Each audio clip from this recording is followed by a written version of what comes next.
Today we're going to be running a webinar which is aimed at answering all of the general questions around job search and a job market update coming through from McLaren. So we're really looking forward to kicking this off today.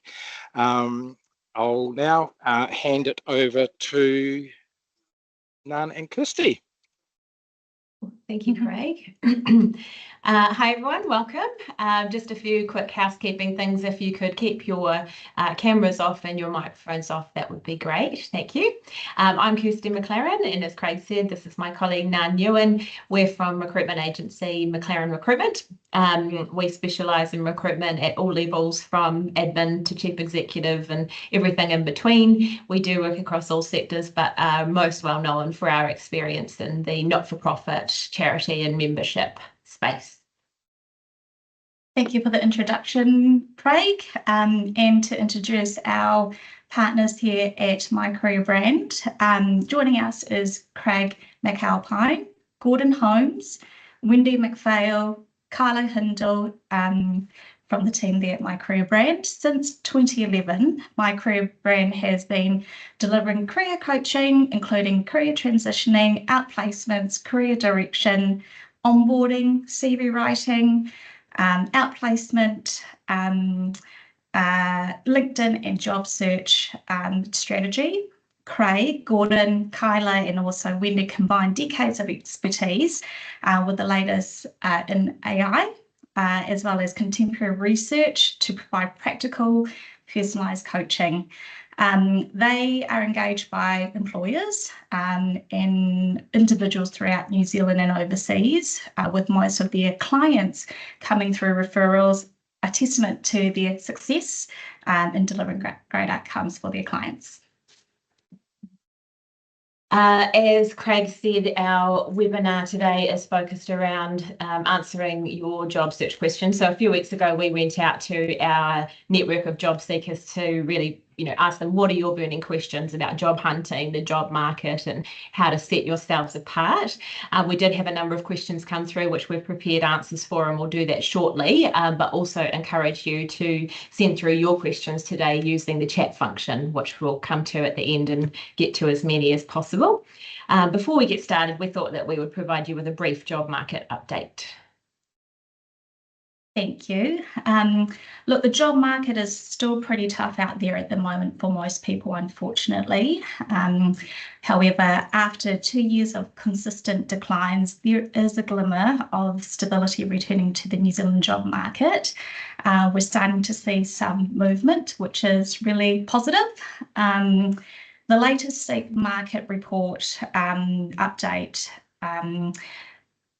has advised that while there's been no change to job ad numbers month on month, there was a 2% increase in numbers of jobs quarter on quarter, which has been the first quarterly rise since 2022. So it's been a long time. Wellington and Canterbury led the largest region in growth, with 2% in Wellington and 1% in Canterbury respectively, while some smaller regions surged, such as Marlborough with 24% growth and Tasman with 16%. So that top of the South Island seems to be very attractive. Application numbers have remained very high across the country, with 2% growth month on month nationally, and significantly more in industries like retail and sales. So retail at 14% and sales at 6%. Certainly, we're continuing to see high numbers of applications for the roles that we've worked on the past 12 months or so. And that's across all levels from administration to executive. For example, we recently had 600 applications for an administrator role in Canterbury, 130 applications for a GM role in Wellington, and nearly 200 applications for a management role based up in Auckland.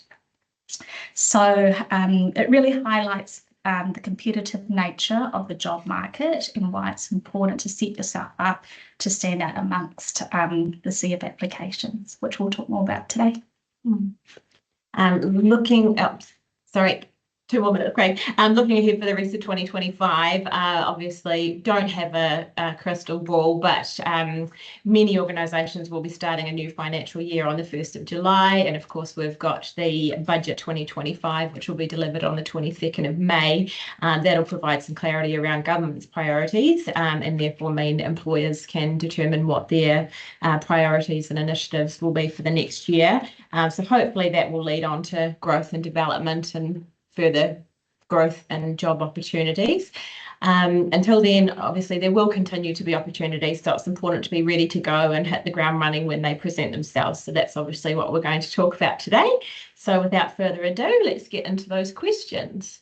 Over to you, Craig. Awesome. Thanks very much, Kirsty and Nan, and thank you very much for that market update. Really important as a candidate to understand what's happening out there in the market. So thank you very much for that.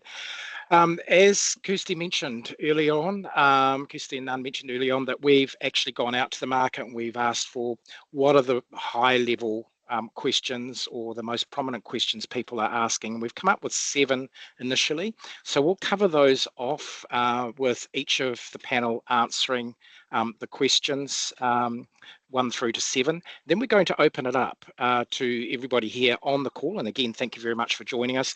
If you could just put your questions into the chat, and then Kirsty and Nan will actually read those out at the end, and we'll do our best to provide some really good succinct answers for you. So the first question, which I'm going to open up to Kyla and Kirsty and Nan, is what are the key things I should prepare for in a job interview? So maybe we could kick off with you, Kyla, answering that one. Excellent. Thanks, Craig. Okay, so the first thing you're doing before you prepare, well, as part of your preparation for a job interview, is your research. You really want to make sure that you understand exactly what you're being evaluated for. So make sure that you've got the job description, make sure that you've got the job ad, make sure that you understand the organisation and where they're positioned in the market, and also do your research on the industry. How you tell your story will depend very much, if you want to come across well, will depend very much on what you're actually being assessed for. So make sure that you really understand what the key selection criteria are for the role. Once you've got that, ask yourself 2 questions. So the first question is, why do I want this job? And the second question is, what skills and experience do I have that are relevant for the key selection criteria that I'm being evaluated against and will help me be able to be successful in this role? The answers to those questions are the key messages that will flow through in your CV, your cover letter, and also the stories that you want to tell when you actually get into an interview.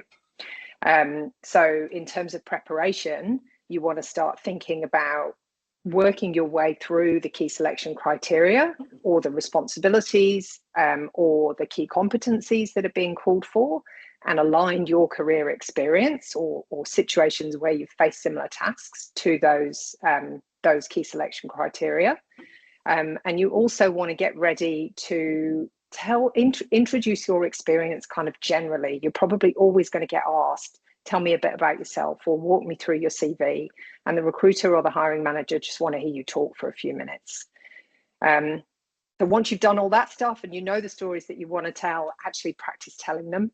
Stand in front of the mirror, talk to a friend, work with a career coach or a family member or the dog, and just talk through your stories so that when you're sitting down in the room and the nerves are at bay, you know the nerves get the better of you, things come out really fluidly.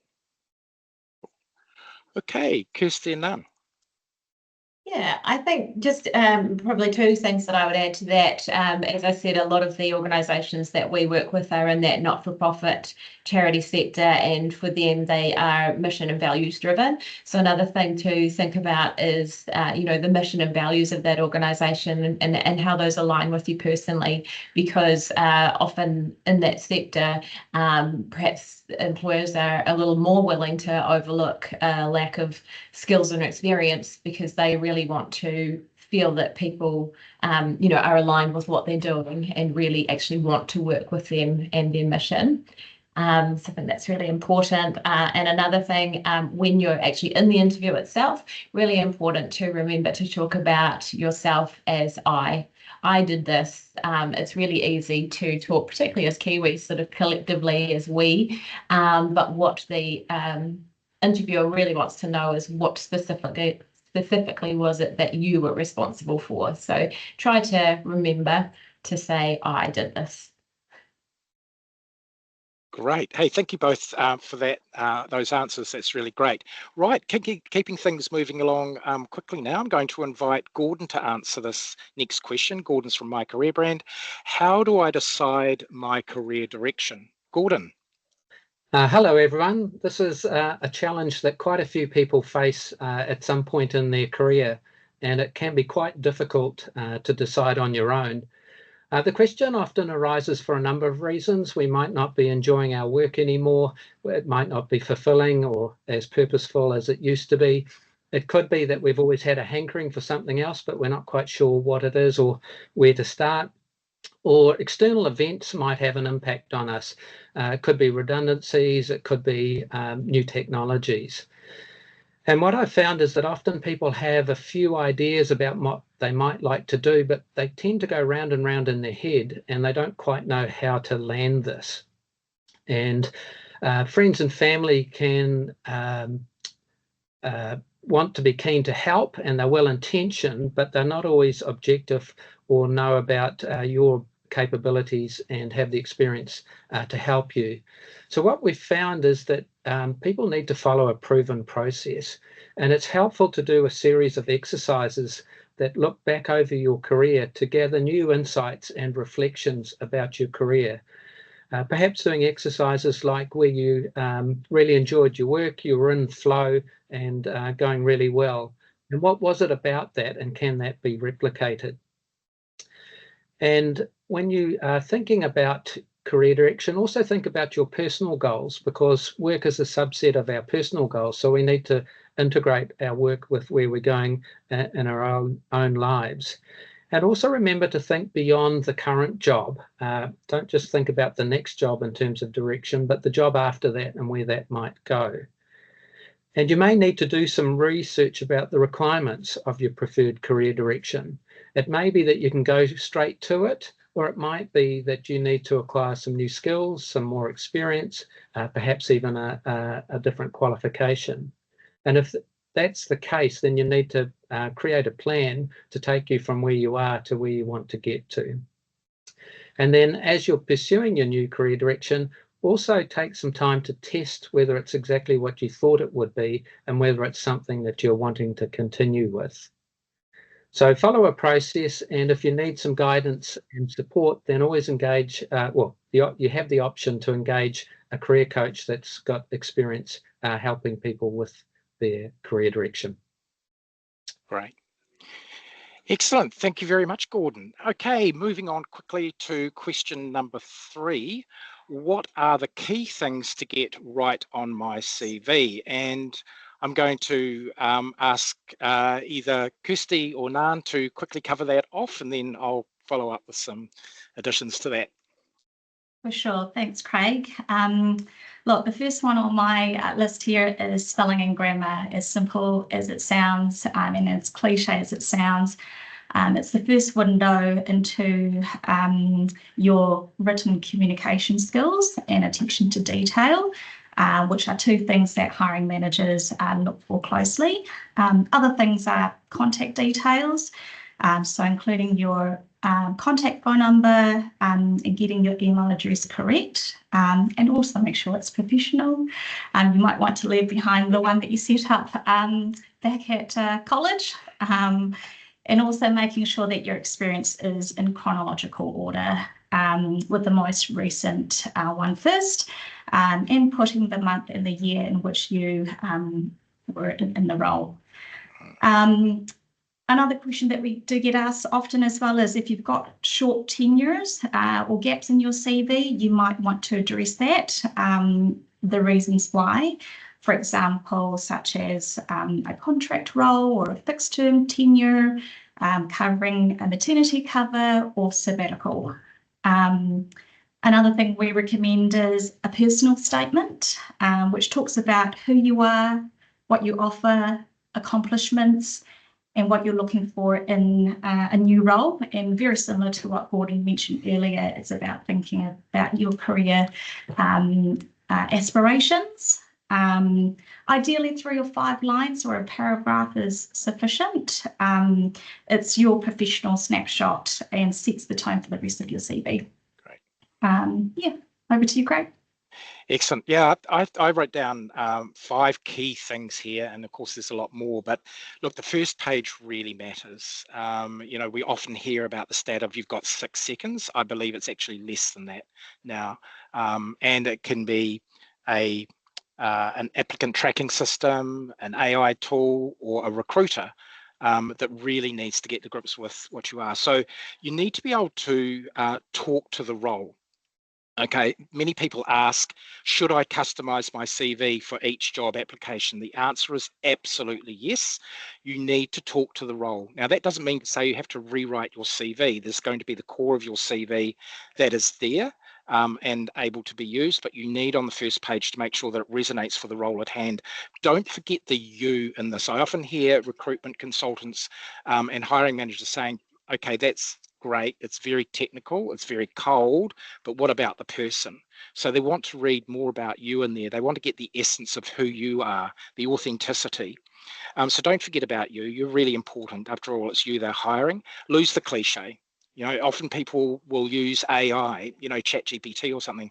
Oh my goodness, Kyla, I've heard you say many times, if I see the word spearhead again in another CV, I'll scream. You know, and it's like there are those telltale words that we know as Kiwis, we just don't use it. Might be fine in America. So just make sure that you lose the cliche. Think about that. If you are using AI, make sure that it's to start with, but the CV still needs to be you. You cannot rely on AI, ChatGPT, Copilot, whatever, to do your whole CV for you. Okay, achievements. The achievements must talk to the outcome. What did you deliver? Okay, so think about that. What is it now, or could it be something that you've positioned the organisation for in the future? So a number of things there. If you want to find out more, then obviously we can spend more time with you. Right, okay, so moving on to the next questions. How should I be using LinkedIn, and what matters most in LinkedIn? Now, I'm going to ask Wendy to answer that question, and also our friends from McLaren. Wendy, would you like to kick that off? Thank you very much. So I'm making the assumption here that you've listened to Gordon on the basis of you've got a clear picture about where you're wanting to head with your career. You've got your CV collateral up to date. We're wanting to, in order to maximise the use of LinkedIn, we need to have some form of reflection and mirroring between that CV and LinkedIn. They shouldn't tell 2 different stories. Things like dates, things like work expertise need to be aligned. But really critically, LinkedIn's your shop window. And so things sell from the shop windows.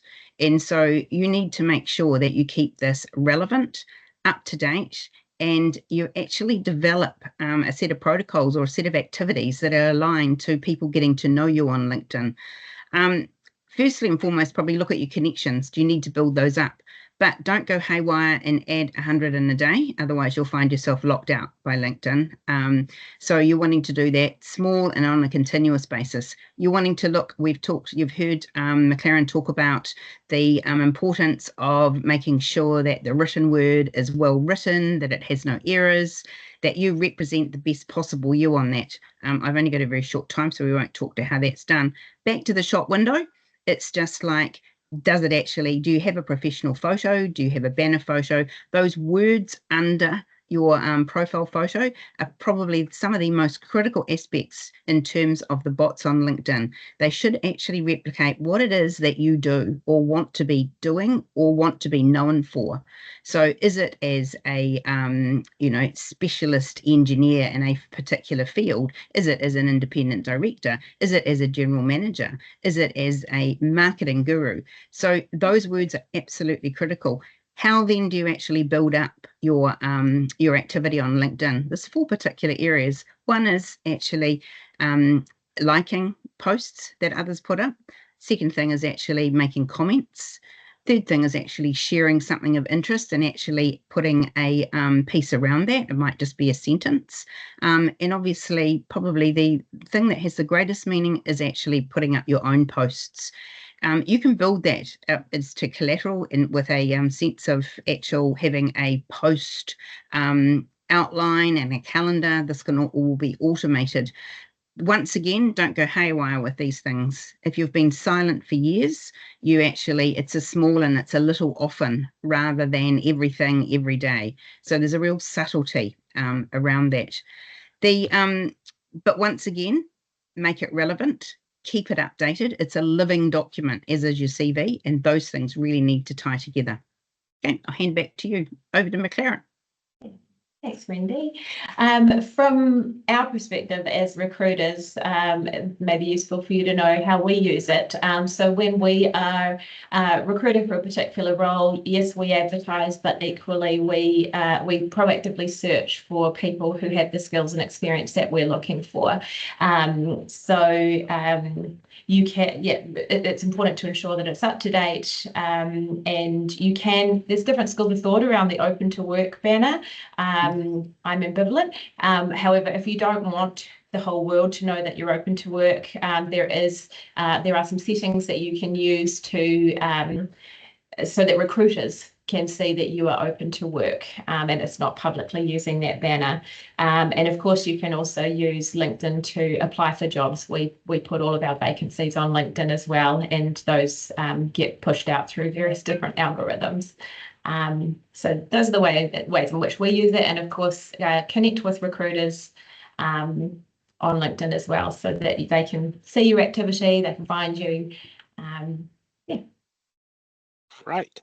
Okay, thank you very much for that very detailed outline. Of course, there's more that they can learn from that by approaching each of us. So next question, how do I communicate my value proposition? I'm going to kick that one off and then hand over to Nan and Kirsty as well. Look, you've really got to ensure that you understand the role and your purpose in that role. What are you actually delivering? Is it relatable? Don't paraphrase or parrot the ad and the position description. They already know that. You've got to talk to these things in your own language and what you're going to deliver to those. But what you can do is weave it in using your own language in a way that is going to resonate with the hiring manager into the content of your CV. Look for the value that you're going to deliver beyond just the functional areas of the role and the skills. Technically, many of us are on a par or level. We have the qualifications, but what is it that you actually deliver with those qualifications? How is that translated into benefits and outcomes? So that's what we work on very, very carefully with our clients, is translating what they do into value. Okay, Kirsty and Nan. Thank you, Craig. Yes, I agree with everything that Craig has mentioned. I guess to add to that is to show and don't just tell. So to quantify your results and achievements and demonstrate your problem solving in the projects that you've worked on, So use numbers and percentages and timeframes and dollar amounts to show your value and impact.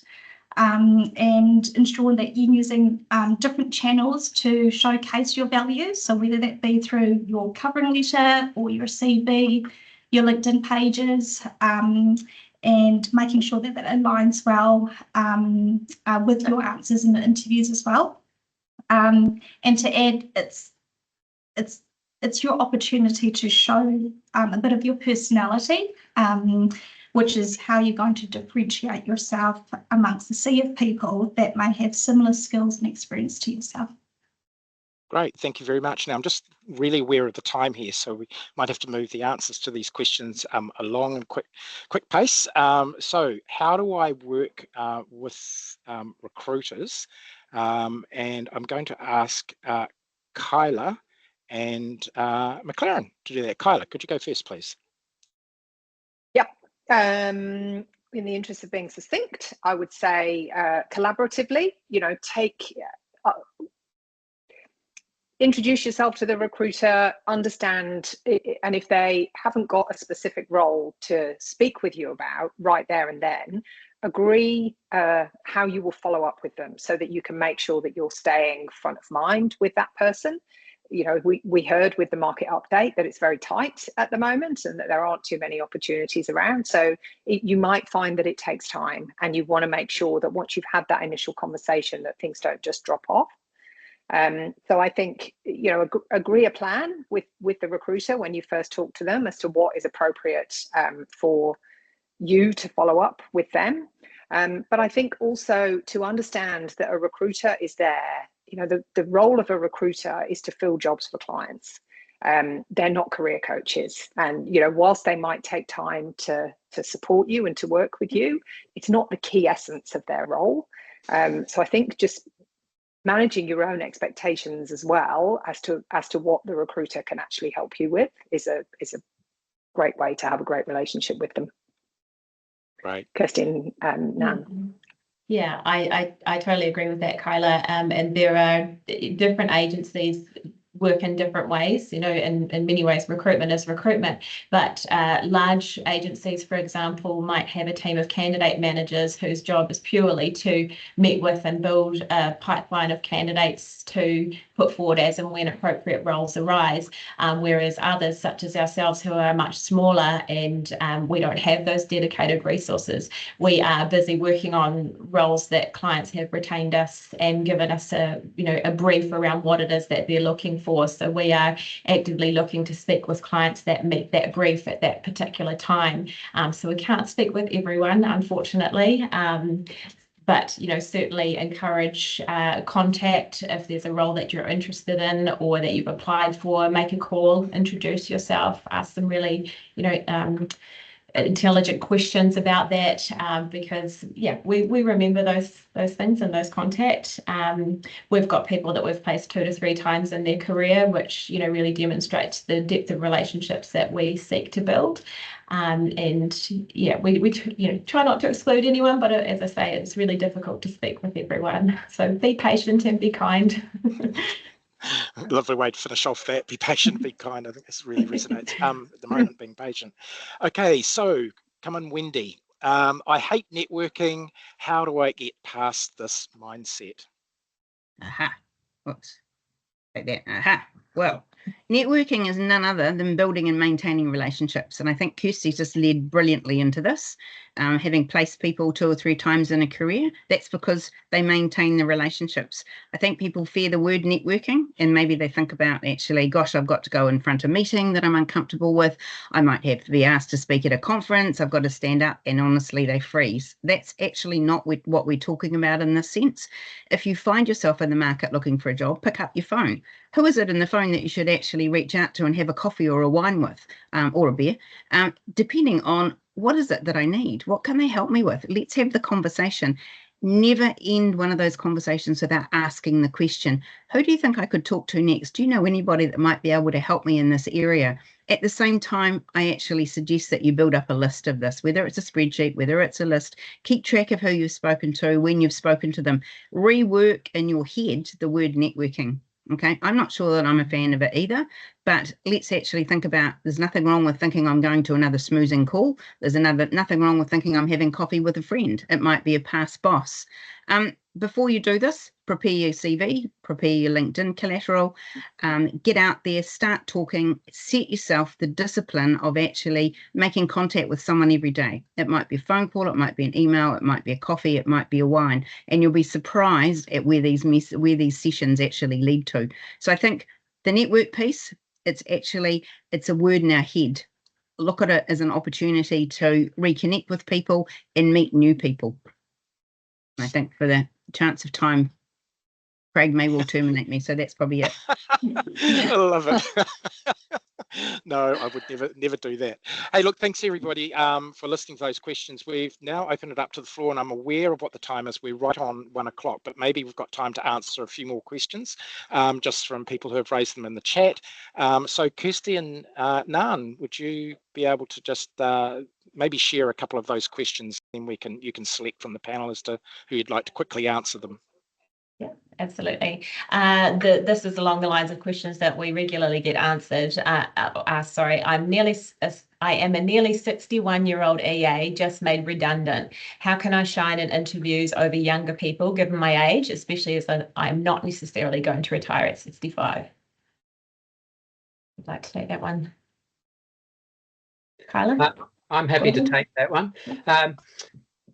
Quite often we fear going for jobs at these ages because of prejudices or ageism. But if we're clear on the value that we bring and that we can continue to bring contemporary skills, there are many attributes that more mature workers bring that are very attractive to employers. So it's a matter of having the right mindset. And again, back to what we've previously said, showing the outcomes and the benefits of what you can deliver and do that well, I think will stand you in good stead. Others may want to add to that. I think we should probably move on to the next question. We've got quite a few there. Is it okay to bring notes to an interview? Yes, absolutely, from my perspective. Agreed. In a recent job I applied for, I was one of 400 candidates. I was highly qualified, probably even overqualified, and I didn't get an interview. I'm looking for advice on the most effective way to stand out to land an interview in this extremely competitive job market. Probably covered a lot of those things today. Anything specific anyone would like to add? I think just being aware of, as I said earlier on, being aware of the key selection criteria for that specific role and talking only to that will help you. Plus also your motivational alignment is really important in situations like this. If you can demonstrate that you're really enthusiastic about that role in that company, in that industry, it really tightens up your alignment to that specific position. So think really about your why. And think about the specific skills that you bring that are really relevant to that role, as opposed to telling your story generally. Cool. This talks a little bit to that as well, about that overqualified piece. I was a business owner and sold recently, and I'm looking for a total change in direction. How do I communicate this in my resume as I'm told I'm overqualified, will get bored, etc.? Same answer, I would say. I could answer that one if you like. Look, I mentioned before, and I think I covered it off, you've really got to be thinking about what are your transferable skills? How do you relate to the particular role itself? And Gordon covered it off nicely before too. It's about what you're actually bringing. Think about your transferable mentoring, coaching skills. What value can you bring from that entrepreneurial or business ownership background that would benefit the owners of that business unit that you're working in, or the organization itself? So there's absolutely ways to do that. We've got a role alignment and capability matrix, which we use to map out capability, experience, and so on against the requirements of the role. Christian. I've got variable advice around how to format my CV. With the integration of AI and shortlisting, is the CV more of an overview of achievements rather than tasks now? You guys recommend? Again, I'll talk to that. I mentioned it earlier. Yes, there's two sides of AI. There's AI on the recruiter side or the hiring side, and there's AI on your side as well, on the applicant's side. In all instances, I'll just cover it off really shortly and very quickly. If your CV doesn't talk to the role, whether you use AI or not, you're wasting your time. Okay, so the AI search tools, whether it be applicant tracking systems, SnapHire, whatever, they're all calibrated and set, and should be set for specific roles at hand. Nikki and Nan, do you want to add to that from a recruiter perspective? Sorry, Kirsty and Nan. That's right. Yeah, I think it talks to the point around what's important in a CV, and that's to ensure good structure and lots of white space, but also highlighting the transferable skills like Kyla and Craig and Gordon have mentioned today. And I think particularly around AI, I think different agencies and firms use AI differently. Some are well integrated into that and some aren't, and still do that manually. I think the key point is to ensure your skills and capabilities really align to what the role is seeking. Yeah, I don't know how widely used AI is in shortlisting from recruitment agencies in New Zealand yet. We do have the capability. We don't use it. We don't think it's developed enough yet for us to fully trust it. So we do actively look at all applications. However, from my personal point of view, I would like to see both tasks and achievements, because I want to see what you've done and I want to see what you achieved through doing those. So yes, I'd still like to see both. Is there an advantage to job seekers in having LinkedIn Premium? Wendy? Definitely, if you're at the beginning of the job search process, I would say, in the sense that during this process, you do want to see who's looking at your profile. You want to, especially if someone then reaches out to you. So it's also an opportunity for people to send in-mails, so they'll actually be able to contact you more directly and more easily. So I would definitely recommend it. It is free for the first month. So if you sign up, and you can actually have a free 1 month subscription, which you could just see how it goes and see what activity you actually build during that month, and then decide whether to continue it. But I would definitely recommend it if you are able. Got time for a couple more, just probably one or two more questions, I think, before we have to sign off. Is a CV only enough, or is a cover letter also needed?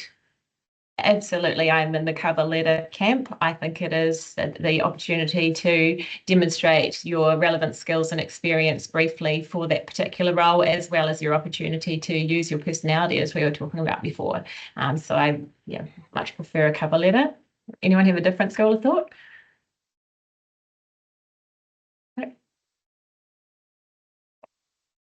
When is a good time to discuss salary? Many jobs do not have salary bands listed, and someone has also asked about how to respond to the question of what are your salary expectations? Kirsty and Nan, sometimes the first port of call on this, as well as a recruiter. When would you bring that into the conversation, or when would you expect a candidate to bring it in? I think it's important to ensure that your expectations align with what's on offer before taking the time to apply, because it is really time consuming to put together an application to then find out that actually it's well below your expectations. So, inquire early to find out whether your expectations align with what they're looking for. As recruiters, we have those conversations early. When we speak with people who have applied, it's one of our first questions: what are your salary expectations? What advice do you guys give around how to answer that question from a candidate perspective? Gordon, do you want to? Well, Kyla's the master on this one, if she wants to take it. Otherwise, I'm happy Kyla? to take it. So I would think about why you actually want the job, first of all, and I would think about all the reasons why this job is a good fit for you. There are lots of drivers typically that will make a job feel like the right fit. It might be working with great people. Think about what your drivers are. Are you looking for the money? Are you looking for flexibility? Are you looking for career development? Are you interested in working with great products? Think about your own drivers, and then think about how this role aligns to those. And when you're having that conversation, I would approach it by saying, salary isn't my main driver. I'm really interested in this position because of flexibility, because of the opportunity to work with a great leader, or whatever the drivers are. And then talk about what your salary expectations are, because your expectations need to be met, But equally, for the right opportunity, you might wiggle around a little bit if the other drivers for you your other boxes are being ticked, and kind of by approaching it in that way, you kind of leave the door open to a bit of negotiation. Right. Excellent. I think we're pretty much run out of time now. So is there probably just one last question that stands out, Kirsty and Nan, for you from the list that we've got? And again, I really apologise to people that we haven't had time to answer all of your questions. Yeah, it's probably more of a statement, but I think it's also worthwhile thinking about what a particular company is going to bring to you. They say most of the companies have quite boring environments, and you're going to sell your lifetime exactly for what? So I think, the key there is to also ask questions around the culture to ensure that it's going to be a suitable culture for you. And that might be asking directly at interview, or asking the recruiter, or finding people that you know who do or have worked there. New Zealand's a small place. So yeah, that's a key thing to take into account. Right, well, thank you everyone for attending today. We've got a massive number of people that have checked in, so that's fantastic. Clearly, these questions are meaningful to you all. And again, I apologise for us not being able to cover off all of the questions, but hopefully you've gained from today's session anyway. If you would like to check in, we'll be with any of the questions that you feel you'd like to cover off in more detail. I know the My Career Brand team are going to be available if you'd like to book a coaching session with them on any specific areas or topics.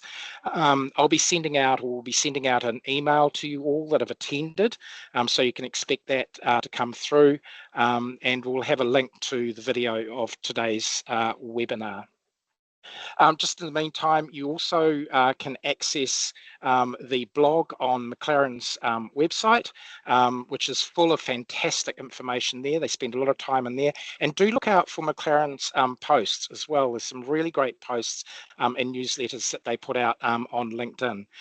We've got our own great resources too that we share on our website at mycareerbrand.net. Do access that. It's under the title, Great Resources. So have a look at that. And anyway, Kirsty and Nan, over to you to say goodbye from your perspective. Yeah, just thank you. And yeah, if you do have any further questions or things that we can help you with, please feel free to reach out to us. Excellent. Okay. Thank you, Kirsty and Nan, and Gordon Holmes from My Career Brand, Wendy McPhail from My Career Brand, and of course also Kyla from My Career Brand, and myself. Thank you very much for attending today's webinar.